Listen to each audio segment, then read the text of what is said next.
Sim. Boa noite, tudo bem com vocês? A gente vai continuar hoje falando sobre funções, né? E a gente acabou função quadrática e a gente vai para a função exponencial. E a função exponencial, ela envolve a parte de exponenciação ou potenciação, né?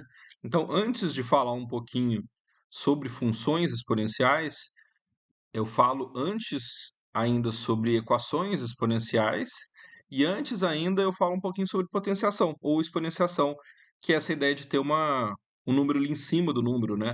Um número de potência, um número que torna um expoente, certo?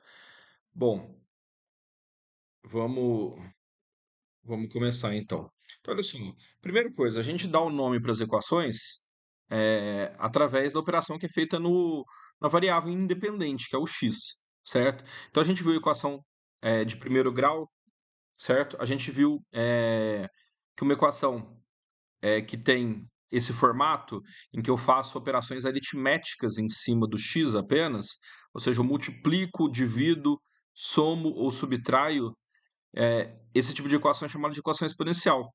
Então, para resolver esse tipo de equação, eu faço as mesmas operações, certo? Eu resolvo todas por operações aritméticas. Lembrando que para resolver uma equação, o que a gente quer é isolar o x, certo? A gente quer deixar o x sozinho, então a gente manda os números que estão junto com o x para o outro lado da igualdade, tá?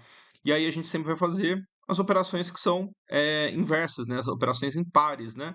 Então, multiplicação e divisão e soma e subtração, tá? Bom, a gente viu também equações de segundo grau. E quando eu falo a gente viu, isso daqui foi na revisão, né? Porque aqui mesmo a gente viu funções de primeiro grau, né? A função afim, né? E função de segundo grau, que é a função quadrática, tá? E a função, ela vale para qualquer ponto, né? É quando a gente tem o y e o x, né? Ou seja, o y está em função de x. Quando a gente tem uma equação, a gente está substituindo aqui o y por um número qualquer e calculando o valor do x, certo? Então, a equação exponencial é algo que você já vem no nono ano do ensino fundamental, né? E a resolução é por Bhaskara, tá?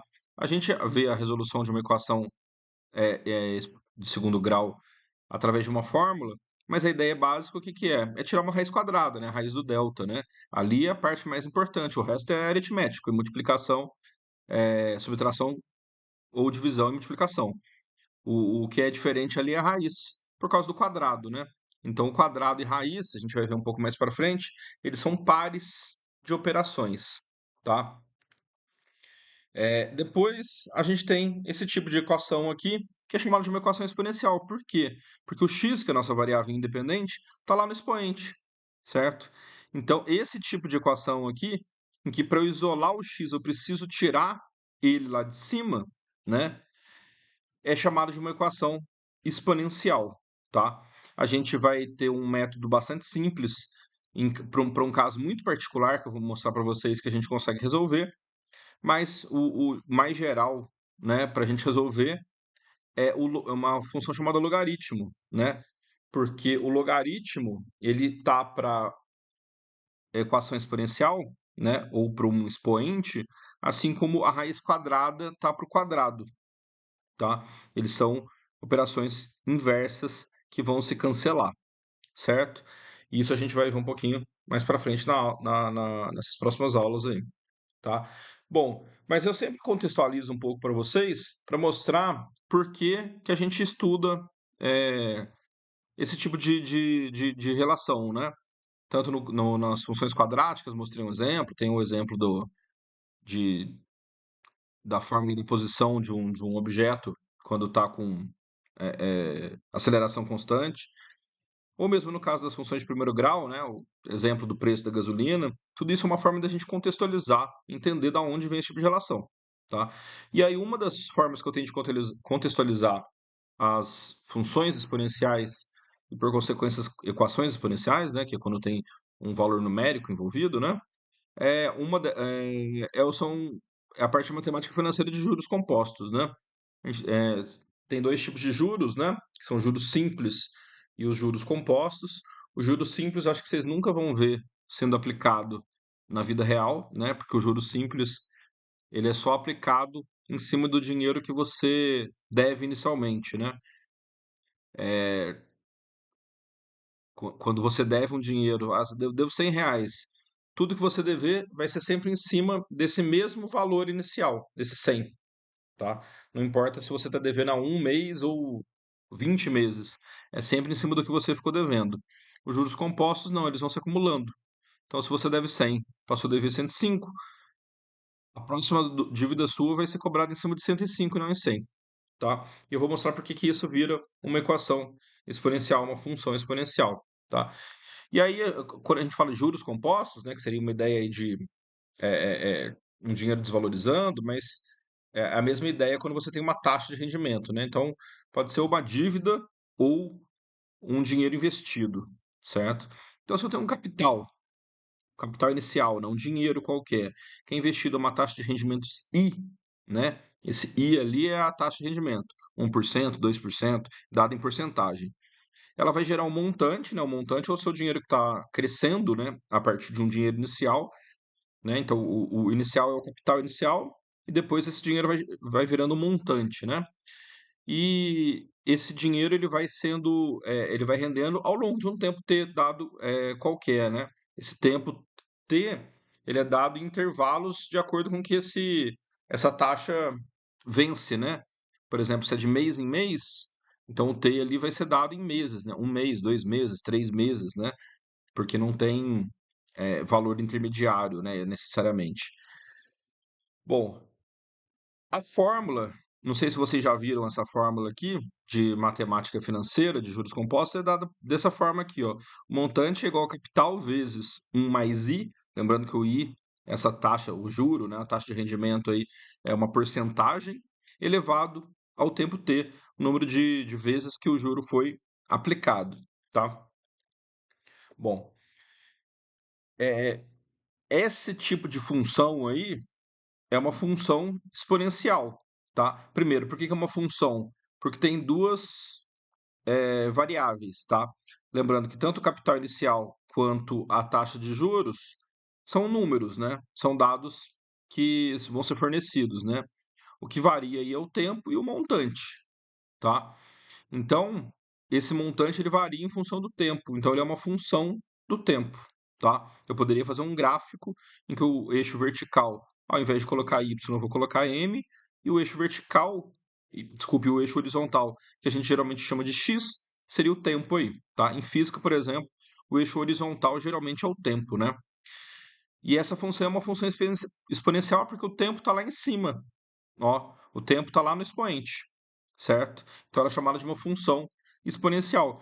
Para um dado valor de m qualquer, que eu quiser, por exemplo, eu quero dobrar o meu capital inicial, então no lugar do m eu vou colocar 2 vezes o valor do capital inicial. Virou uma equação. E aí essa equação é chamada de equação exponencial, tá? Então ela é chamada de função exponencial, pois a variável independente ali está no expoente, tá? Bom, um exemplo aqui numérico, né, financeiro, ó, um exemplo numérico aqui da aplicação dessa fórmula é se eu tiver um capital inicial de R$ 100, investido uma taxa de 5%, como é que eu substituo ali, ó? Primeira coisa, observação aqui que 5% é a leitura de uma fração. Quando a gente fala 5% é 5 por 100, ou seja, é 5 dividido por 100, tá? Se a gente dividir 5 por 100 dá 0,05, tá? Então, quando a gente vai fazer contas, a não ser na calculadora, fazer na mão, né? Aí a gente usa os 5% como 0,05, tá? Ou 5, dependendo da forma que você estiver escrevendo, né?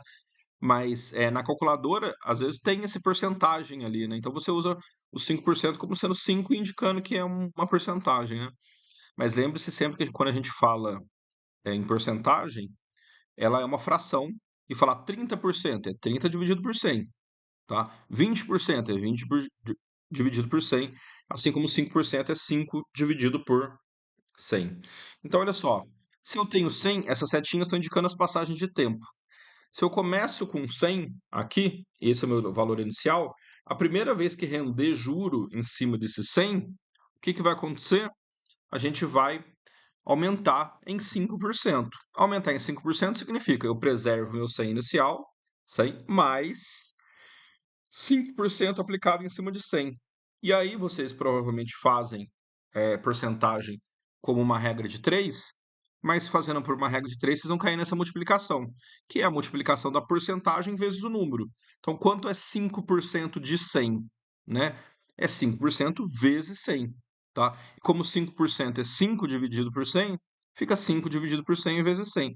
Aqui ficou muito 100 porque eu coloquei o valor inicial 100, mas vocês entenderam a ideia, né? É sempre a multiplicação da porcentagem em cima do valor. Se eu quero falar assim, quanto é 10% de 30, certo? 10% é 10 dividido por 100, que é a mesma coisa que 0,1, tá? Então, se é 10% de 30, é 0,1 vezes 30. Então, aqui eu quero 5% de 100, é 0,05 vezes 100. Então, ficou 100 mais 100 vezes 0,05. Isso daqui eu posso reescrever, né? Aqui está a igualdade, né? É igual a 100 vezes 1 mais 0,05, tá? Eu coloquei em evidência o 100, né? Os dois termos têm 100, eu coloquei em evidência, então ficou 100 vezes, o que sobrou aqui é 1 e o que sobrou aqui é 0,5. 1 mais 0,05. Isso eu fiz desse jeito e não uma soma com valor numérico já direto, para mostrar para vocês a repetição, tá? Se eu aplicar na próxima passagem do tempo, né? Essa daqui foi a primeira passagem. Se eu aplicar na próxima passagem do tempo os 5% vai ficar em cima disso daqui tudo. Então vai ficar isso mais isso vezes 0,05. E aí a gente vai chegar em isso daqui, ó, 100 vezes 1 mais 0,05 ao quadrado, tá? Se eu aplicar de novo, eu vou chegar em 100 vezes 1 mais 0,05 ao cubo. E a cada vez, como a porcentagem é um fator multiplicativo, sempre vai ficar elevado a uma potência maior do que a anterior. Isso aqui a gente poderia resumir, ó, toda vez que vocês quiserem saber um valor, não o 10%, mas eu quero saber, olha, algo custa um valor qualquer X. Se eu quero saber quanto custa esse valor mais 10%, é a mesma coisa que fazer 1,1, né, vezes x, porque esse vírgula 1 é o dos 10% e o 1 é o do valor original. Se eu multiplicar só por 0,1, eu vou saber 10%. E se eu multiplicar por 1,1, eu vou saber o valor mais os 10%. Então, cada vez que eu faço o acréscimo aqui, eu saio de 100 para 100 vezes 1,05. O próximo vai ser 100 vezes 1,05 vezes 1,05, que dá 100 vezes 1,05 ao quadrado. Isso vezes 1,05 vai dar 100 vezes 1,05 ao cubo, e assim por diante. Então, a potência aqui, o 1, 2, 3, ela está aumentando, e isso para a gente torna o tempo lá no expoente, torna isso uma função exponencial, que depois a gente resolve como uma equação exponencial.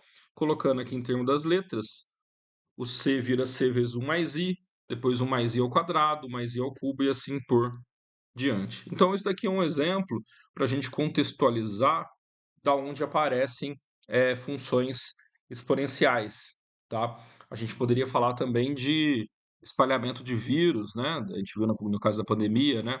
Se uma pessoa contamina outras duas, cada uma dessas duas contamina outras duas, e assim por diante, a gente vai ter a cada uma passagem de tempo, né? O tempo que demora para essa pessoa contaminar outras duas, a gente vai ter uma função exponencial, porque é sempre o dobro, então é sempre uma multiplicação por 2. Então, sempre que o próximo item é uma multiplicação do anterior, a gente tem uma função exponencial, tá? Vocês lembram de PGs, né? Progressão geométrica? As PGs são exponenciais, certo? Bom, mas antes da gente falar exatamente sobre função exponencial, isso é um assunto para um pouco mais para frente, a gente tem que falar sobre equações exponenciais.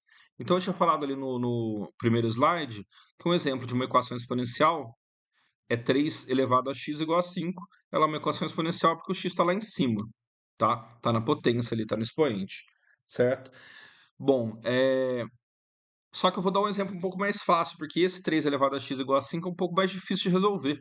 Vou dar um exemplo um pouco mais fácil, que vai ser 3 elevado a x igual a 27. Por que que 3 elevado a x igual a 27 é um exemplo mais fácil de resolver? Veja bem, vamos voltar aqui, ó, para essa primeira linha. A gente tem que aprender a ler esses símbolos matemáticos como perguntas, tá?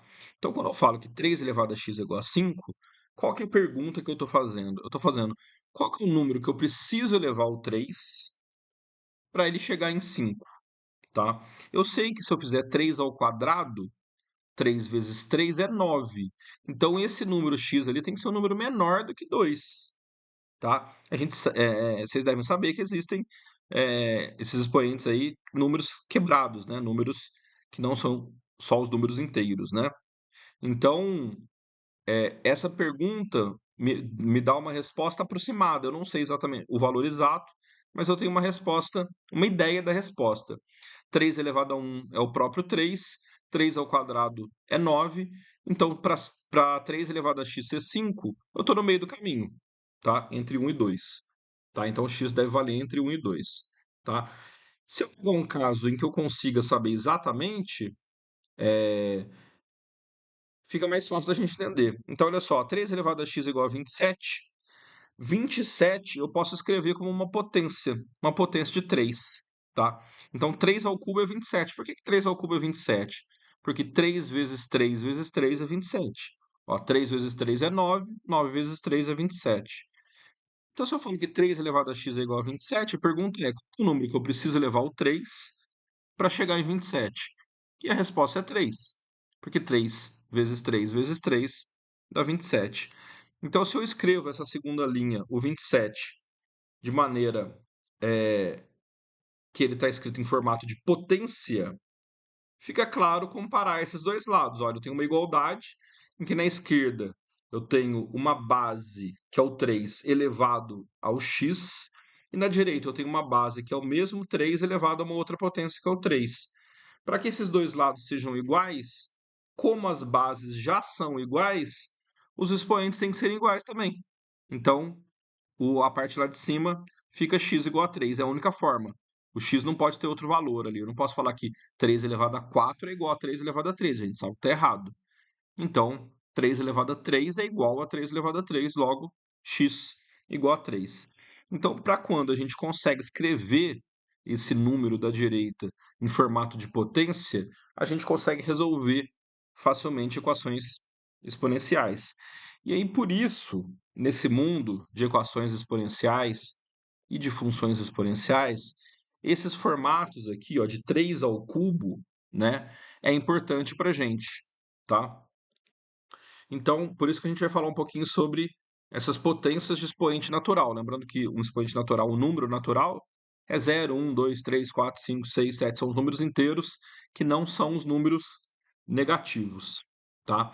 Então, a primeira coisa, 2 é igual a 2 elevado a 1. O que eu estou querendo dizer? Todo número tem três operações que a gente não escreve nele que estão subentendidas.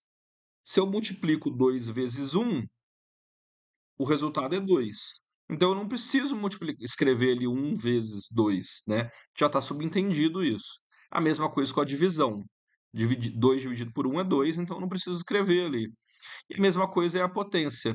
2 elevado a 1 é o próprio 2, tá? Isso por definição, né? Então eu não preciso escrever, tá? O que que é o 2 vezes 2?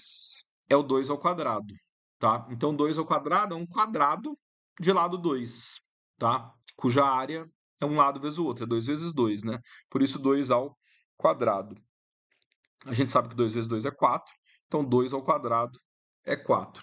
Então, esse número da potência ali em cima é uma representação de quantas vezes o número está sendo multiplicado por ele mesmo. 2 ao cubo significa que o 2 está sendo multiplicado por ele em três fatores. 2 vezes 2 vezes 2. 2 à quarta, a mesma coisa, só que 4 vezes. 2 vezes 2 vezes 2 vezes 2. Certo, gente? Então, essas potências cujos números lá em cima são números naturais, números inteiros e positivos, né, significa que eu estou multiplicando a base, né, que nesse caso é 2, por ela mesma, o número de vezes que está lá em cima, certo? Bom, então se eu tenho um número qualquer A, um número representado pela letra A, se eu multiplico ele por ele mesmo n vezes, A vezes A vezes A vezes A n vezes, a representação vai ser A elevado a n, com esse n sendo um número natural qualquer, certo? Bom, e aqui alguns exemplos. Essa base não precisa ser só um número inteiro. A base não precisa ser um número inteiro. Ela pode ser um número qualquer. Então tem aqui, ó, 4 elevado a 3 é 4 vezes 4 vezes 4. Mas 2 quintos ao quadrado é 2 quintos vezes 2 quintos. A gente repete a base multiplicando por ela mesma o número de vezes que está lá na potência. Menos 6 elevado a 4, o número negativo é menos 6 vezes menos 6 vezes menos 6 vezes menos 6. E aí lembrando que toda vez que a gente tiver potência par, a gente vai ter um resultado positivo, independente da base ser positiva ou negativa. Aqui a base é negativa, o resultado vai ser positivo. Por que isso? Porque se eu estou multiplicando quatro termos, e eu estou multiplicando eles 2 a 2, calma aí, eu estou multiplicando eles 2 a 2, então menos 6 vezes menos 6 dá 36. Sobraram 2, menos 6 vezes menos 6 também dá o 36. E o resultado final é 36 vezes 36, que vai dar positivo, tá? Então, como eu estou multiplicando todos os números 2 a 2, e menos vezes menos é mais, assim como também mais vezes mais também é mais, o resultado sempre vai ser positivo. Quando a potência é ímpar, sempre vai sobrar um número que não foi multiplicado, e aí ele vai negativar todo mundo, porque eu multipliquei de par de 2 em 2, né? Todos os outros números e sobra um. Esse que sobrou um vai ser negativo, e aí, se a base for negativa e o expoente for ímpar, o resultado é negativo, tá? Lembrando que todo número elevado a 1 é ele mesmo, né? Então 3 elevado a 1 é igual a 3, e todo número elevado a zero vai dar 1, tá? Eu mostro para vocês depois, por definição, por que que todo número elevado a zero é igual a 1, mas é importante a gente lembrar isso, certo? Bom, e aí a gente tem vários exemplos aqui de números. Então, lembrando, por exemplo, 3,2 ao quadrado. É 3,2 vezes 3,2. Então, quando a gente tem essa potência, é o número multiplicado por ele, é n vezes, certo? Sendo n o expoente. Bom, vou mostrar aqui para vocês na calculadora como fazer essa conta, tá? Então, olha só, a calculadora do Windows, assim como muitas das calculadoras que vocês usam, as Casio da vida, vão ter essa tecla aqui, que é um x elevado a y. Esse x elevado a y significa um número elevado a outro, tá? Uma base elevada a outro. Se eu colocar aqui, apertar já de cara ele, você vai ver que está indicando ali zero elevado a alguma coisa. Esse chapeuzinho aqui em matemática, sempre que vocês virem esse chapeuzinho aqui em qualquer aplicativo, em qualquer software, significa elevado, tá? Esse x elevado a y seria um x chapeuzinho y, tá? Então, eu apertei, ele já ficou como zero elevado a alguma coisa, porque estava zero aqui. Para eu usar ele, então, o que que eu faço? Eu preciso apertar a base antes. Então, eu coloco 2, por exemplo, quero fazer 2 ao cubo. Coloco 2, aperto ele, aí ficou 2 chapeuzinho aqui, tá vendo? E aí eu coloco 3, igual, deu 8, que eu fiz duas vezes aqui. Tá? Então, ó, 2, chapeuzinho, 3, igual a 8, certo? Se vocês quiserem fazer aqui um número negativo, por exemplo, coloquem o número e a calculadora sempre vai ter esse mais ou menos aqui, ó. Esse mais ou menos é para inverter o sinal de um número, tá? Porque esse menos aqui é de subtração, tá? Esse menos aqui é o do sinal do número. Então, se eu quero fazer menos 5 ao quadrado, o que que eu faço? Eu coloco 5, aí eu inverto o sinal dele, menos 5, e aí sim eu faço ao quadrado aqui, ó. Elevado, apertei, e aí ao quadrado. Pum, igual a 25. Deu positivo, lembre-se, todo número ao quadrado ou uma potência com expoente par vai dar positivo, tá? Fazer mais um aqui, ó. 6, que era o exemplo lá, menos 6 elevado a 4. Vai dar um número positivo, e a gente viu que dava 1296, certo? Se eu quiser fazer, posso fazer com o número quebrado também, da base, né? 0,5 ao cubo vai dar aqui o meu resultado, certo? E se eu quiser fazer uma operação inteira, gente, por exemplo, tem um número que eu não quero fazer a subtração, tem lá 100 menos 36 dá 64. Aí eu quero fazer 64 ao quadrado.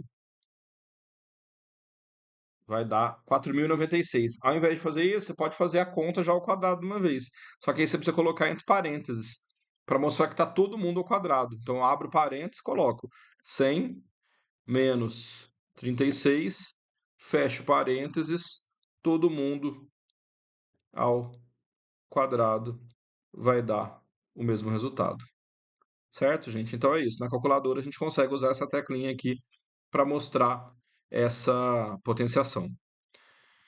Bom, tem algumas propriedades que são importantes aqui que vocês vão usar muito fazendo contas na mão, tá? Quando eu tenho multiplicação de dois números escritos em formato de potência, então o que que é um número escrito em formato de potência? A gente sabe que 4 é 2 vezes 2, que é 2 ao quadrado. Então, se eu quiser escrever 4 como sendo 2 ao quadrado, ele é um número que está escrito em formato de potência.